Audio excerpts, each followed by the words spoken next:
Welcome in, everyone, to another Ask Tyler with questions from my patrons and answers right here on the YouTube. I don't want to waste any more of your time, so let's jump into question one. So Sam asks, am I right to hold Kyle Phillips and Zamir White in Dynasty? Those are two completely different situations. In most leagues, you don't need to hang on to Kyle Phillips. He's hurt.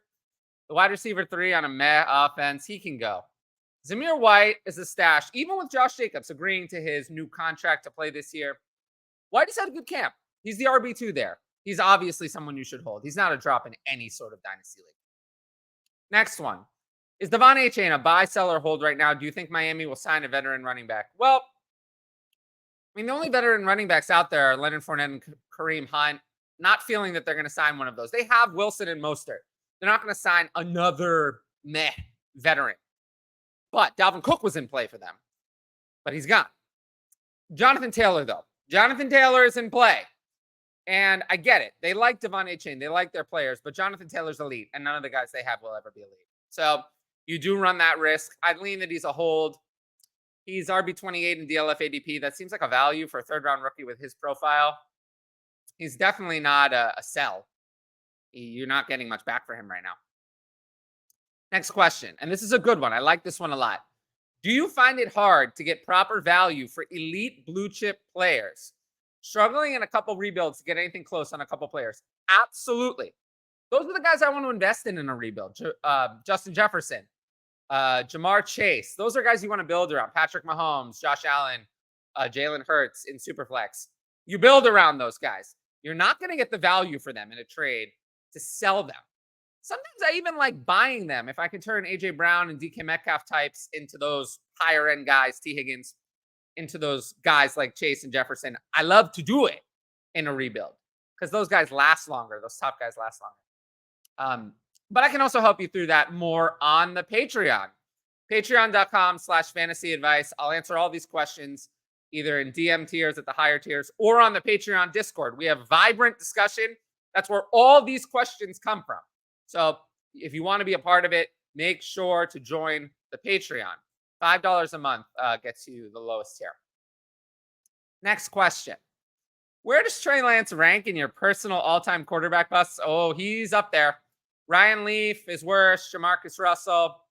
Lance's career isn't over. I mean, this is only his third year, so it's possible he could have a Geno Smith or even a Ryan Tannehill style resurgence. But he's pretty bad. However, I'll say this. In terms of what the 49ers paid for him, they got nothing, and they gave up 3 first-round picks and more to get him. They got absolutely nothing and then cast him away for a 4th rounder. So it's one of the worst trades ever that they made to acquire him. I will say that. As for this, what's the lowest quality food item you would take for Trey Lance? If there was any doubt that I put every Patreon question on here, I put this one on here. Would you take a can of surströmming? I mostly put it on here because I really want to know what surströmming is. I have a feeling I wouldn't like it. I don't tend to like weird things like whatever this is. But someone please tell me in the comments what surströmming is. I've never heard of it. Just like apparently I've never heard of diesel fuel. Next question. Is Gabriel Davis worth trading for? He had an ankle injury last year and ran a lot of low percentage routes. Well, I'm mostly out on Davis. He's going into year 4. Usually the breakout happens in the first 3 years. If it hasn't happened by then, I usually lean that it's not going to. He only has 4th round draft capital. To me, it just feels like the Bills don't have him in their long-term plans. They need to deal with Stefon Diggs. They have Dalton Kincaid. They signed Dawson Knox to that extension. So what they really need, they have a bunch of slot receivers. They signed Deontay Hardy. They have still Khalil Shakir, still Justin Shorter now from this year's draft. What they need is a dependable outside number 2. And I'm just not sure that Gabe Davis is that. So he's someone I'm really staying away from in Dynasty. And I think that they find a superior outside wide receiver 2 for 2024 and beyond. Kind of what I'm saying. Yeah. I don't think the Bills are going to keep him. I think someone else is going to overpay Gabe Davis based on his skill set. And I'm not going to be a part of that. Next one. What are the current wide receiver and running back age cliffs, and how soon before the dive do you try to sell? Are there exceptions? Well, there's always exceptions, but in general, the two positions are totally different. Starting with running back, actually. When a running back turns 25, they're not young anymore. 25, they're not young. So they're at least middling or an old, you can even say an older asset. What that means is once you get past then, you're more likely to lose value than you are to gain it. Running back going from 25 to 26 usually is losing value. Once you get to 27, it's basically over. No matter how well you do as a running back, after 27, you almost always lose value. It's almost impossible to gain dynasty value as a running back older than 27, unless it's from 0 to something like Raheem Mostert. In terms of exceptions, usually I say it's even 26 for a running back. Christian McCaffrey was a rare exception. Someone who's really holding their value, somehow still a first-round dynasty pick now at 27. There are rare exceptions, but they are very rare. They're usually the elite of the elite Hall of Fame type players at running back. Players who look like they were Hall of Famers early in their career suddenly disappear like Todd Gurley. So you never know. No matter how good the player looks at running back, I'll bet against them. I'll bet against them because the odds are so low. There's for every Adrian Peterson, there are 7 Todd Gurleys. So I'll generally just assume it's not an exception. As for wide receiver, the line of where it's not young is 27. Once a wide receiver turns 27, they're no longer young to me. They're now in the middle, they're at that plateau.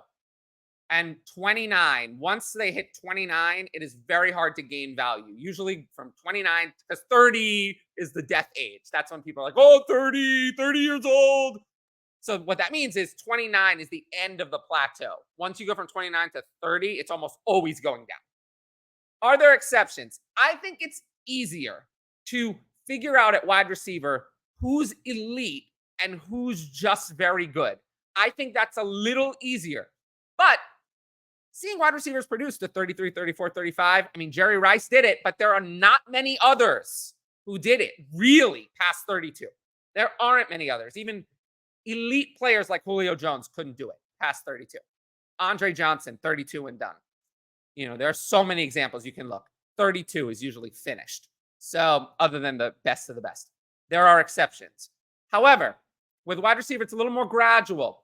Sometimes you can get players who at 30 and 31, no, they're not elite anymore, but they're still usable. They're still productive. So at wide receiver, I'm less desperate to get off them. You might be able to get a little bit of production and then sell for a reduced price while still enjoying that age 30 production. So that's kind of my take on the differences between running back and wide receiver. A couple more. Which of the schedule changes has affected fantasy football the most? The 17-game regular season or Thursday night games, does it matter enough to react to either? Well, I've only been doing content since it's been Thursday night games, so I don't know what it's really like without that. I would say for Thursday night games, they are so annoying for start sit. It is always a nightmare. You don't have all the injury information for the weekend. That affects my week to week so much. As for 17 games, it's an extra week of content. I have not noticed any changes to my content, my rankings, or my strategy based on the 17-game season. Nothing really, nothing at all. Last one. What perks do you award the winner of the league the following year? Redraft question. None. I mean, maybe I'll let them choose their draft spot, but that's it. At the end of the day, in redraft every year, it's redraft. Every year is a new year. You reset, and you got to win it all again in the next year. I mean, if you want to play Dynasty and have that advantage carry over, play Dynasty. But other than that, no perks. I want to thank everyone for watching this video. If you liked it, make sure to like, leave a comment, and subscribe to the channel and hit the notifications bell. I'm trying to reach 2,000 subscribers by the start of the NFL season. It looks like a long shot. I need about 49 more. Please, please, please. Any help would be awesome. If you're watching this in Premiere Chat and left a comment, thank you for that. And of course, if you want to support the channel, the best way to do so is via the Patreon. Patreon.com/fantasy advice. You'll get my rankings, redraft, Dynasty, start sit, and then all the help you need to crush your leagues during the season. But until next time, I appreciate all of you for watching, and I will see you all later. Peace out.